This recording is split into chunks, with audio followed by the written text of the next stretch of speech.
प्रश्न हमको देखना है। 3 तक हम लोग देख चुके थे पहले ही। लिखा है कि if A vector is equal to B vector plus C vector.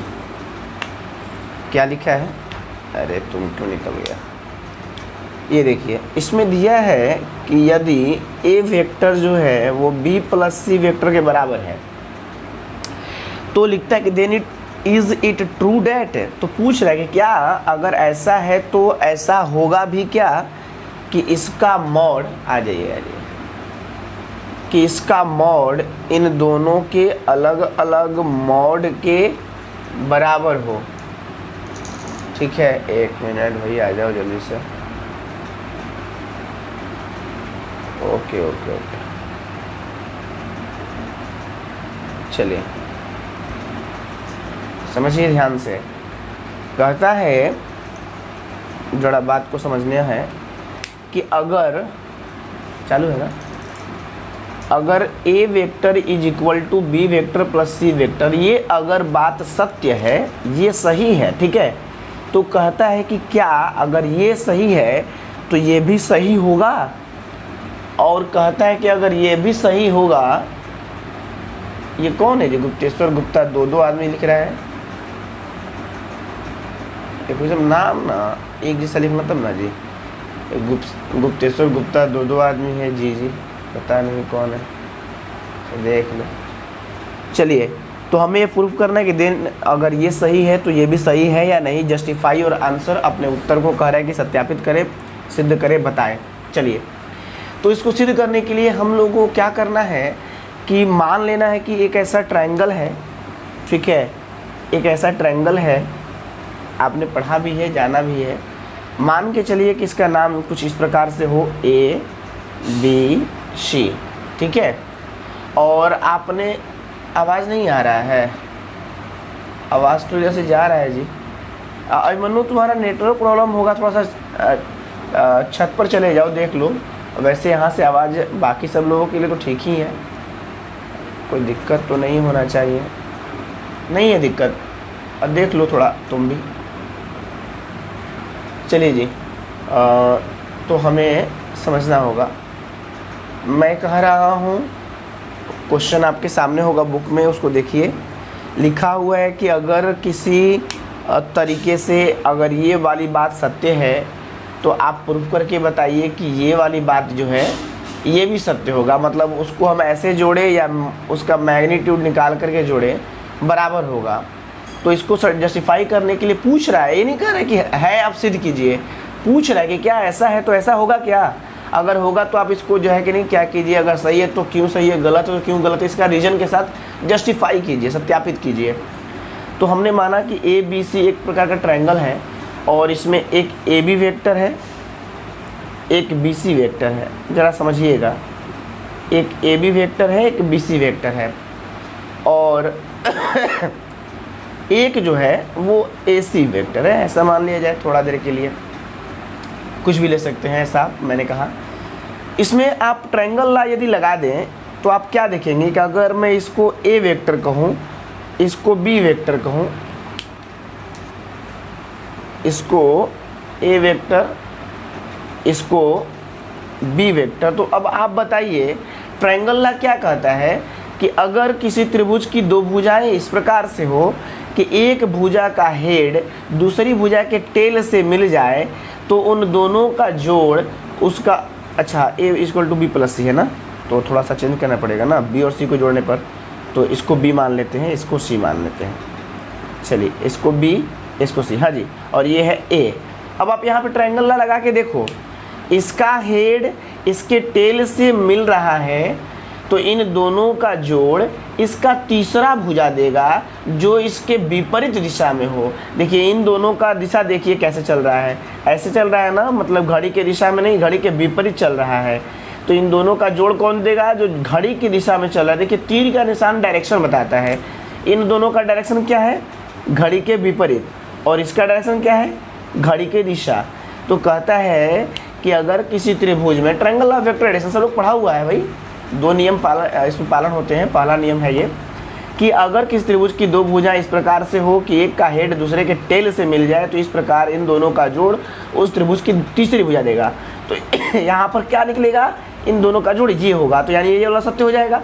यानी हमने ऐसा मान लिया, चूंकि ये कह रहा है कि सत्य है, तो मैंने उसके अनुसार एक फॉर्मेट तैयार किया। तो हमने देखा कि यहाँ पे सच में बी और सी को ऐड करने पर वही मान आएगा जो ए आएगा, triangle law of vector addition से। ये इक्वेशन मैंने फर्स्ट मान लिया, प्रश्न में दिया भी है, उसके अनुसार मैंने एक स्टेटमेंट तैयार कर लिया।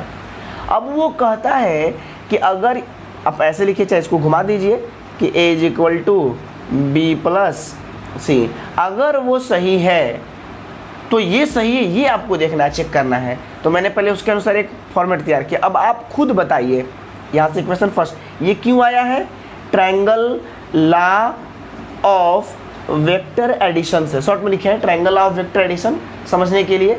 अब मैं आपसे पूछ रहा हूँ, आपने पढ़ा है, चलिए इसका मैग्नीट्यूड क्या होगा, बी मैग्नीट्यूड कौन है, ये ए बी है।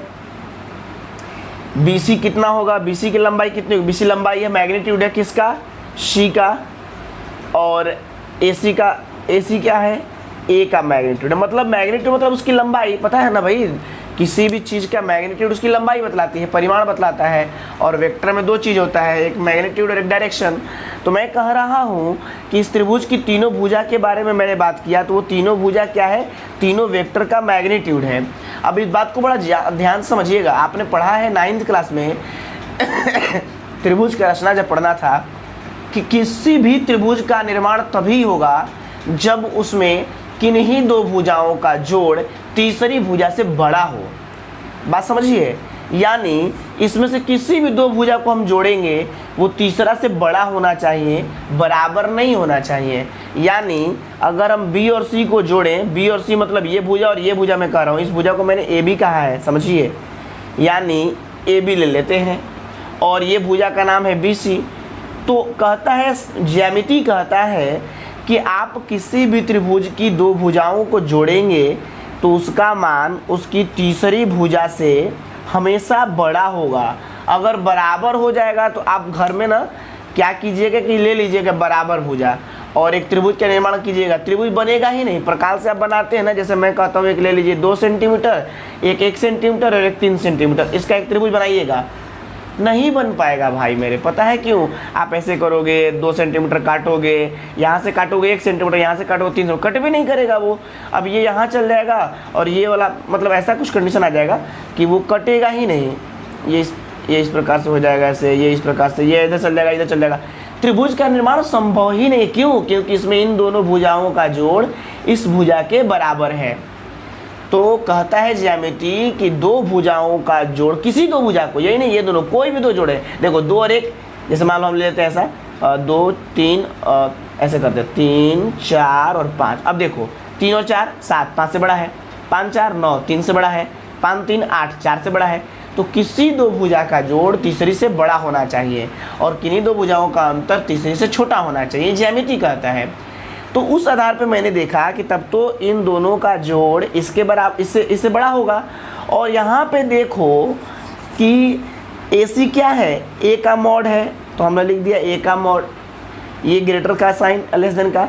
AB क्या है, B का मॉड, और BC क्या है, C का मॉड।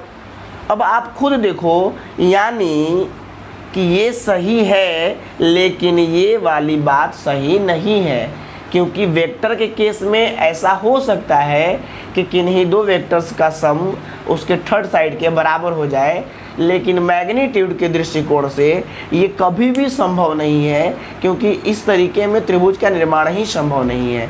यही बात हमें यहाँ पे दिखानी थी, समझानी थी। तो बस एक थ्योरी इसमें मिला आपको कि वेक्टर में triangle law of vector addition कहता है कि किन्हीं दो वेक्टर्स का सम तीसरे वेक्टर के बराबर होगा, लेकिन ज्यामितीय दृष्टिकोण से त्रिभुज की किन्हीं दो भुजाओं का जोड़ तीसरी भुजा से बड़ा होता है। उस आधार पे ये बात सत्य नहीं है, यानी ये वाला सही है, ये वाला गलत है। ठीक है, चलिए क्वेश्चन नंबर 5 देखते हैं। सिर्फ समझना है, कॉन्सेप्चुअल प्रश्न है, मिसलेनियस है ये। आगे देखते हैं 5 नंबर प्रश्न। नहीं आ रहा है? अच्छा, ठीक है। क्वेश्चन नंबर 5 देखते हैं हम लोग। 5 नंबर प्रश्न तो लगता है छोटा है अच्छा भी है। क्वेश्चन नंबर 5 देखते हैं हम लोग, ठीक है।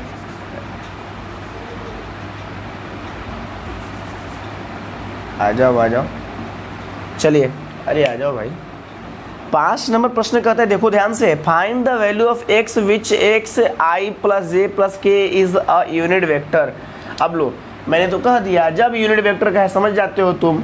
कह रहा है कि कोई दिया है, आपको वेक्टर दिया है x i cap plus j cap plus k cap, और कहता है, अच्छा थोड़ा सा लाइट आ जाता है, ठीक है, लाइटिंग का प्रॉब्लम आ जा रहा है, i प्लस जे प्लस के, ठीक है, इज अ यूनिट वेक्टर। कहता है कि ये जो चीज़ है कि यूनिट वेक्टर है, तो आप x का मान ज्ञात कीजिए। देखो भाई कुछ नहीं करना है, अगर ये यूनिट वेक्टर है तो इसका मैग्नीट्यूड कितना होगा, 1 होगा। यहाँ पे नहीं आ रहा ना लाइट, दूसरी जगह आ रहा हो तो कोई बात नहीं है। अच्छा चलिए जी, देखिए ध्यान से, कहता है कि ये एक वेक्टर दिया गया है जो यूनिट वेक्टर है। अगर ये यूनिट वेक्टर है तो इसका मैग्नीट्यूड 1 होगा। अब 1 होगा तो x का मान निकाल लीजिए। अब आप ही बताओ ना भाई, इसका मैग्नीट्यूड कैसे निकालोगे। यहाँ पे दो चीज़ है, एक स्केलर एक वेक्टर है। स्केलर बाहर आ गया तो स्केलर का मैग्नीट्यूड है ना, और उसके बाद आई जे के है तो उसका magnitude i plus J plus के का मैग्नीट्यूड इज इक्वल टू 1। चलो जी, x का मॉड तो पता नहीं है, थोड़ा देर के लिए हम छोड़ देते हैं, कोई दिक्कत नहीं, हम इसको ऐसे ही छोड़ देते हैं। चलिए जी, ये तो देखो तो क्या होगा भाई, इसका मैग्नीट्यूड क्या होगा, वेक्टर ना, वेक्टर का मैग्नीट्यूड कैसे लिखता है, X square plus Y square plus Z square. X का मान 1 है, वाई का मान जे है। दो तरीका है, बात समझो, मैं दोनों दिखा दूंगा। तीनों जगह कंपोनेंट क्या है, 1 1 1 है, यहाँ भी 1, यहाँ भी 1, यहाँ भी 1, यानी 1 का स्क्वायर प्लस 1 का स्क्वायर प्लस 1 का स्क्वायर, एक्स वाई जेड तीनों 1 1 है ना। चलो जी, तो x का मॉड ये कितना हो जाएगा, 1 1 1 यानी कि 3 हो जाएगा, √3 इज इक्वल टू 1। अब देखो x इज इक्वल टू क्या होगा, x का मॉड ये बटा में चला जाएगा 1/√3, इसलिए x इज इक्वल टू क्या होगा, देखो मॉड है ना, हो सकता है चूँकि x का मान तो कुछ भी हो सकता है, इसलिए यहाँ पे क्या होगा, प्लस माइनस 1/√3 आ गया। कोई भारी था जी। एक तो तरीका ये है, दूसरा तरीका देखो। अब तुम सोच रहे हो सर यहाँ प्लस माइनस कैसे आ गया, देखो प्लस माइनस कैसे आ गया इसके बारे में आराम से समझो। ये एक वेरिएबल है, अंक तो है नहीं। अगर मैं अंक में पूछूं कि 5 का मैग्नीट्यूड क्या होगा, निरपेक्ष मान क्या होगा, आपने 8 क्लास में 7th क्लास पढ़ा होगा, तो 5 होगा। लेकिन अगर x का क्या होगा, तो x के दो कंडीशन होते हैं, x भी हो सकता है माइनस x भी हो सकता है। ये तब होगा जब x पॉजिटिव आ रहा होगा, ये तब होगा जब x निगेटिव आ रहा होगा। मतलब अगर 5 का आ जाओ, मनु को परेशानी हो रही है, उसका कुछ नेटवर्क प्रॉब्लम है। देखो 5 का मैग्नीट्यूड और -5 का मैग्नीट्यूड क्या होगा, 5 का तो 5 हो जाएगा, लेकिन -5 का -5 होता है, तब ना ये 5 होगा, क्योंकि मैग्नीट्यूड का मतलब उसका नेगेटिव साइन हटाना।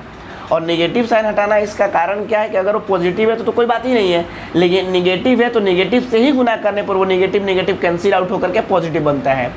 इसलिए 5 का मैग्नीट्यूड क्या होगा, 5 भी होगा और -5 भी होगा। क्यों, ये डिपेंड करता है पॉजिटिव है या नेगेटिव है। पॉजिटिव है तो पॉजिटिव, नेगेटिव है तो नेगेटिव, तो गुना करके पॉजिटिव बनाते हैं। इसलिए यहाँ पे जब मॉड का साइन हटाएं हम लोग तो प्लस माइनस दोनों लिए। एक दूसरा, अगर ये किसी को परेशानी हो गई होगी तो दूसरा तरीका देख लो, उसमें तुमको दिमाग नहीं लगाना है, वो अपने आप आंसर बता देगा कि क्या हो रहा है। चलो मैं क्या करता हूँ, जैसे यहाँ पे अलग अलग निकाला था ना, जैसे दो चीज़ है तो इसका मैग्नीट्यूड और इसका मैग्नीट्यूड, लेकिन एक दूसरा तरीका जो है उसको भी मैं दिखाता हूँ तुम्हें। क्या कर दो, यहीं पे थोड़ा सा बस इधर साइड वाला चेंज होगा। देखो पहले गुना कर लो, सिंपल बात है, अंदर गुना कर लोगे तो क्या हो जाएगा, x से i हो जाएगा, तो xi xj और xk, ठीक है। अब जो है कि नहीं, इसका मैग्नीट्यूड निकालिएगा तो क्या होगा पता है, इसका स्क्वायर करते हैं तो x का स्क्वायर, यहाँ भी x ही है तो x का स्क्वायर, यहाँ भी x ही है तो x का स्क्वायर इज इक्वल टू 1। एगो दूगो तीन गो है तो 3x square is equal to 1। फिर यहाँ x बाहर आ जाएगा है ना, और x बाहर आ जाएगा तो ये √3 बच जाएगा, और ये हो जाएगा 1, और रूट से दो वैल्यू निकलता है प्लस माइनस, इसलिए x इज इक्वल टू क्या हो जाएगा, ये बाहर चला जाएगा इधर 1/√3 प्लस माइनस। ठीक है, देखो ये तरीका भी था, वो तरीका भी था, तो अब तो आपके ऊपर रहा, या फिर जैसी इच्छा हो। इक्वेशन सॉल्व करना आपका काम है, मैं यहाँ के बाद छोड़ दूंगा, तो आपको ये सॉल्व करना कोई दिक्कत नहीं होना चाहिए 12th क्लास में। ठीक है। क्वेश्चन नंबर 6 देखते हैं, आगे बढ़ते हैं। क्वेश्चन नंबर 6 देखिए क्या कहता है, find a vector of magnitude 5 units. ये आपको 10.2 में ऐसा प्रश्न दिया गया था, उसी तरीके का ये प्रश्न है। कहता है कि आप क्या कीजिए कि ए वेक्टर दिया है, बी वेक्टर दिया है, ठीक है। कहता है कि आप 6 नंबर प्रश्न है, ए वेक्टर दिया है आपको 2i प्लस 3j माइनस के, और बी वेक्टर दिया है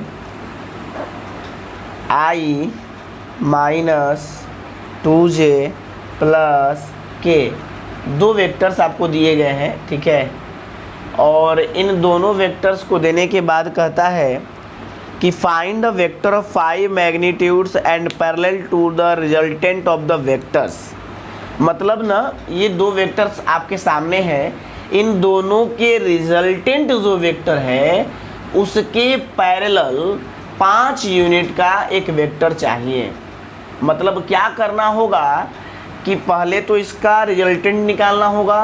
क्वेश्चन समझिए, पहले इसका रिजल्टेंट निकालना होगा, फिर उसका यूनिट वेक्टर निकाल लेंगे रिजल्टेंट का, और फिर जो आएगा उसके पैरेलल 5 यूनिट का हम लोग वेक्टर निकालेंगे। तो ये पूरी कहानी थी। ये पूरा कहानी में क्या है वो समझिए। चलिए, मैंने कहा बताओ, समझो, ध्यान से देखो। सबसे पहला काम हमें इसका रिजल्टेंट निकालना है, तो हमें क्या करना होगा, सी एक वेक्टर मान लेंगे जो इन दोनों का रिजल्टेंट मतलब जोड़, इन दोनों को जोड़िए, 2i और 1i क्या हो जाएगा, 3i हो जाएगा। अपना जोड़ने तो सबको आता है, तो 3i, 3j और 2j, एक प्लस में एक माइनस में, तो केवल j, माइनस के प्लस के कैंसिल आउट हो गया, रिजल्टेंट निकल गया। मैंने फिर क्या कहा कि 2 वेक्टर्स है, इन दोनों का रिजल्टेंट निकला, कोई तीसरा वेक्टर होगा, उसके डायरेक्शन में 5 यूनिट का वेक्टर चाहिए। तो पहले उसका डायरेक्शन फाइंड करने के लिए उसका यूनिट वेक्टर निकाला जाता है, और जो आएगा उसमें 5 यूनिट का कार्य, तो 5 से गुना कर देंगे। तो ये पूरी प्रोसेस है उसका। तो हम क्या करेंगे, सबसे पहला काम रिजल्टेंट निकाले, रिजल्टेंट के बाद हम उसका निकालेंगे यूनिट वेक्टर। नाउ अब यूनिट वेक्टर कैसे निकलता है, आपको मैंने बताया है कि किसी वेक्टर का यूनिट वेक्टर को कैप लगा के दिखाया जाता है, और यूनिट वेक्टर निकालने के लिए उस वेक्टर में उसके मैग्नीट्यूड से भाग लगा दीजिए। उस वेक्टर का वैल्यू है 3i प्लस j, और इसका मैग्नीट्यूड होगा 3 का स्क्वायर 9, 1 का स्क्वायर 1, 9 और 1 कितना हो जाएगा 10, यानी 3i प्लस j और बटा में कितना हो जाएगा √10। चलिए, ये रहा यूनिट वेक्टर। अब हमें इसी के पैरेलल 5 यूनिट का, पैरेलल आपको बताएगा, पैरेलल का कंडीशन क्या था, b = लेमडा ए वेक्टर। अगर 2 वेक्टर है और किसी वेक्टर में किसी स्केलर से गुना करने पर कोई आता है तो वो दोनों पैरेलल होगा। यहाँ वही कंडीशन है कि एक यहाँ पर मान के चलिए कोई वेक्टर दिया गया है, उसमें 5 यूनिट का निकालेंगे, तो यानी 5 से गुना करेंगे, तो जो वेक्टर आएगा, मान लो उसको हम डी वेक्टर बोलते हैं, तो ये डी और सी आपस में पैरेलल नहीं होगा। तो इसीलिए कह रहा है कि इन दोनों का रिजल्टेंट जो आ रहा है उसके पैरेलल निकालिए 5 यूनिट का। तो पैरेलल का ये कंडीशन है, और ये लेमडा का मान दे दिया 5, तो सब कुछ दे ही चुका है, आप निकालिए ना। 5 से गुना नहीं करने आएगा, किसको गुना नहीं करने आएगा। चलिए, गुना कर लो। तो हम लोग निकालेंगे, यानी एक नया जो वेक्टर है हम उसको डी मान लेते हैं अपने लिए, डी मानेंगे, और वो वेक्टर जो है इस के पैरेलल है 5 यूनिट का, यानी इसमें 5 से गुना कर देंगे। 5 से गुना कर लो, 5 3i प्लस j √10, ठीक है। गुना करेंगे, क्या लिखेंगे, 5 3i 15i, और ये 5 से 5j बटा में 10। अब देखो भाई, अलग अलग तो करना ही होगा, तो कैसे अलग करोगे, 15 बटा में √10 i, और फिर 5 बटा में √10 j। एक चीज़ और मैं बता दूं कि पैरेलल का जो कंडीशन है आपको पता है, लेमडा का वैल्यू प्लस माइनस दोनों में होता है। जैसे देखो, पैरेलल का तुमने कंडीशन क्या पढ़ा है कि 2 वेक्टर्स पैरेलल तब होंगे जब वो मैग्नीट्यूड में कुछ भी हो, डायरेक्शन में कुछ भी हो, यानी वो ऐसे रहे तब भी पैरेलल कहलाएगा और अगर ऐसे रहे तब भी पैरेलल कहलाएगा। इसका मतलब क्या है कि जो लेमडा का वैल्यू होता है, जब मैंने आपको ये पैरेललिटी का केस पढ़ाया था b = लेमडा है, तो वहाँ बताया था कि लेमडा का वैल्यू प्लस भी हो सकता है और माइनस भी हो सकता है, यानी v = plus minus a vector, ये पैरेलल का केस है। तो यहाँ पर जो 5 लिए हैं हम प्लस माइनस दोनों लेंगे, क्योंकि लेमडा प्लस माइनस दोनों में होता है, इधर रहेगा तब भी पैरेलल, इधर रहेगा तब भी पैरेलल होगा, तो इसलिए दोनों हम लोग साइन दिखा देंगे बस। तो प्लस माइनस यहाँ भी हो जाएगा और उसके बाद जब यहाँ पे हम लोग गुना कर देंगे तो यहाँ पर प्लस माइनस आ जाएगा, यहाँ भी प्लस माइनस आ जाएगा अपना, ठीक है।